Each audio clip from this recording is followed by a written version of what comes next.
Hoy confiamos en el conocimiento de los médicos sobre la función de nuestros órganos, que nuestro hígado procesa los nutrientes de lo que comemos y elimina las toxinas de la sangre, que nuestro cerebro es el procesador central del sistema nervioso, o que la sangre circula por nuestro cuerpo a través de venas y arterias, propulsada por los latidos del corazón.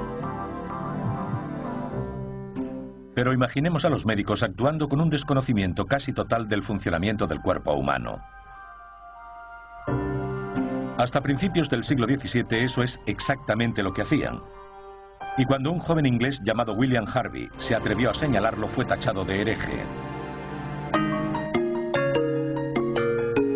Harvey llegó a la Universidad de Padua para terminar sus estudios médicos a finales del Renacimiento. Una época de gran búsqueda artística, científica y médica.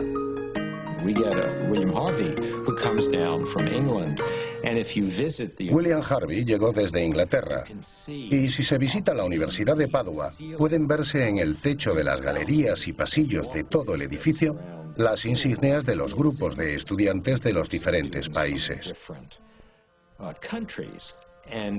Cuando hay tanta gente con mentalidades diferentes intercambiando ideas, seguro que surgen grandes cosas.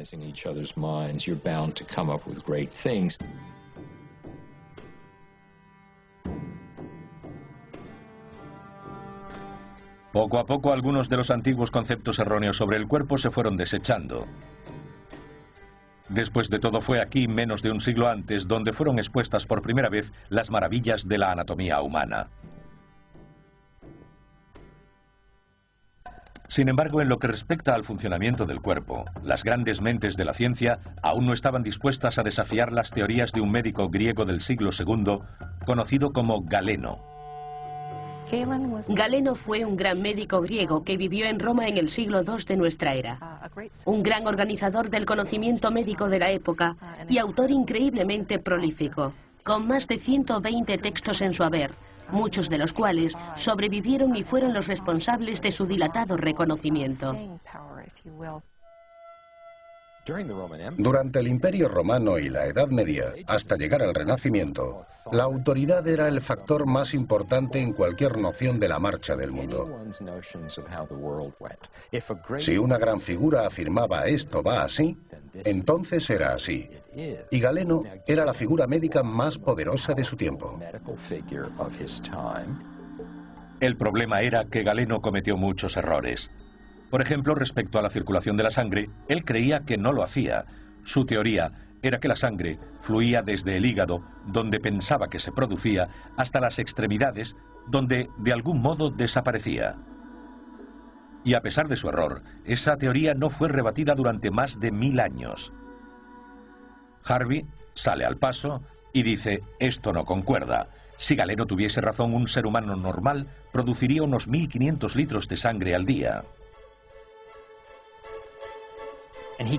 No podía comprender cómo el hígado podía producir tanta sangre. Era la curiosidad que podría haber tenido un hombre normal, pero resultó ser un brillante médico quien se lo preguntaba. Acabados sus estudios en Padua, Harvey volvió a su Inglaterra natal, obsesionado aún por reconciliar las teorías de Galeno sobre la sangre con sus propias observaciones. Y se embarcó en una serie de experimentos sin precedentes. El trabajo de William Harvey se basaba en una extensa experimentación animal, más de 80 especies de mamíferos, pájaros y reptiles. Él era absolutamente cruel. Indudablemente era una persona fría.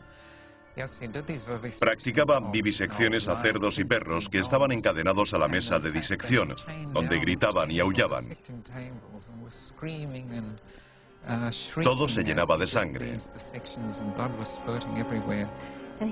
Estaba particularmente interesado en la cantidad de sangre que contenían los cuerpos. Cuánta sangre podía manar del cuerpo en intervalos medidos.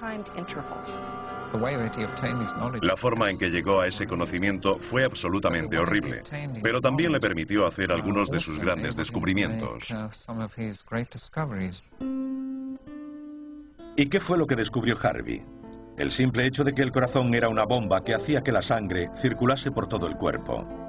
Y lo que para nosotros resulta tan obvio, era tan herético en aquel entonces que temió revelarlo.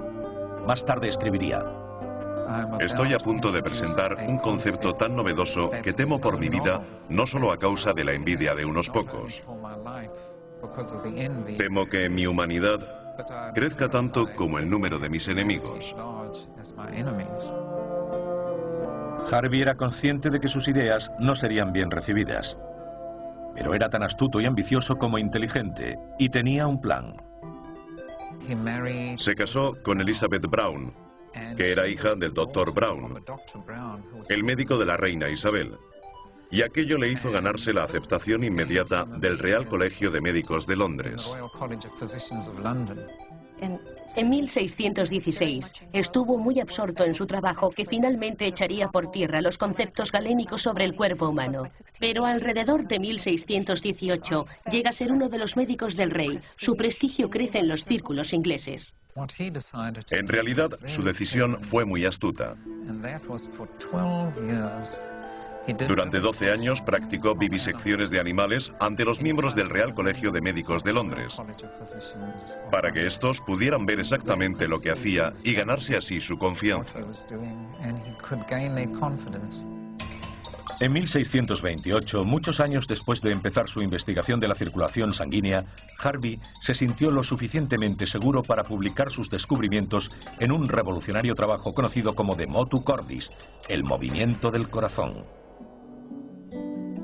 En el siglo XVII se publicaron 3 de los más grandes libros en lengua inglesa. El primero fue la Biblia del Rey Jaime. El siguiente fue la compilación de las obras de Shakespeare. Y el último, el libro de William Harvey sobre la circulación de la sangre. Sin embargo, los colegas de Harvey no lo vieron de ese modo. Algunos de los médicos más prominentes de la época publicaron volúmenes enteros desacreditando su tesis de la circulación de la sangre por todo el cuerpo. Este libro, De Motu Cordis, representa uno de los más fuertes desafíos a la fisiología galénica que cabía esperar, el tipo de reto del que Galeno nunca se recuperaría. Aunque no en vida de Harvey, al final su teoría obligó a toda la profesión médica a replantearse los conocimientos sobre el funcionamiento del cuerpo humano.